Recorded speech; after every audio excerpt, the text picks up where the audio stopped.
Isang rescue operation ang ikinasa ng Metropolitan Manila Development Authority o MMDA para sa ng mga bata sa kalye. Target natin ay mga batang hamog po, yung mga nag-ano sa ng daanan, sa major thoroughfares po, ang EDSA po, lalo na po ang EDSA. Kasi po, marami pong na-aksidente ng mga batang hamog dahil po sa patawid-tawid sila ng daanan. Layo ng operasyon na dalhin sa maayos na shelter ng mga bata. Nag-ikot ang MMDA sa kabaan ng EDSA. Ang aso lang yan,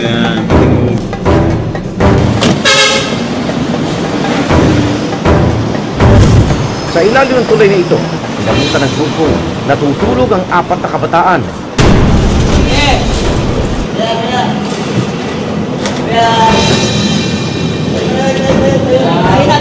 na. Sama muna. Ay, nabi na yung kawin niya. Families. Families pa?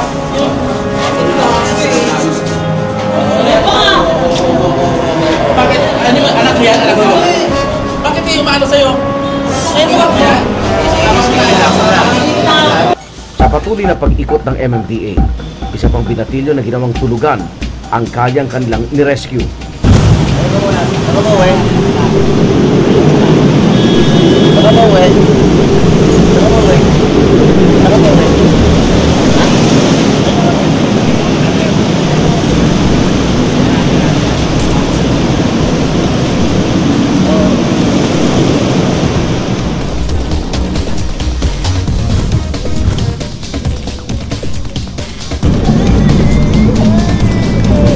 Ginawa ring tulugan ang waiting shed na ito sa may North Avenue sa Quezon City ng isang pamilya at ilang kabataan.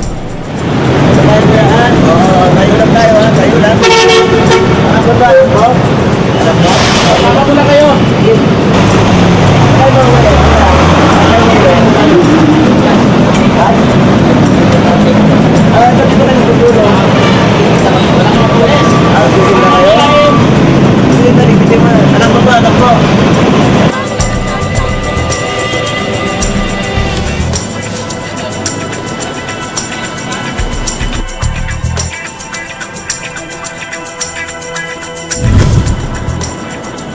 Isinama na rin ng MMDA ang mag-inang ito na namamalimos sa kalsada.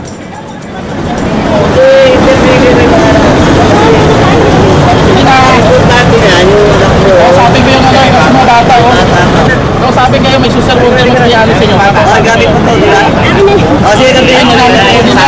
Hindi nagsasama kuya.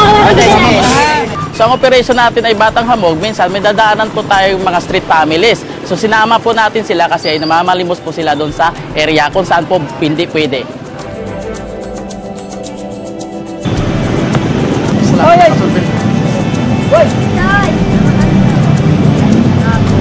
Nagtakbuhan naman ang ilang kabataan sa Maynila nang makita paparating ang mga tauhan ng MMDA.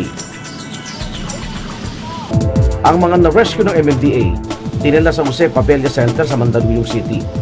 Paalala lang mga igan, hindi lahat ng nirescue ng MMDA ay mga youth offender na gumagawa ng krimen.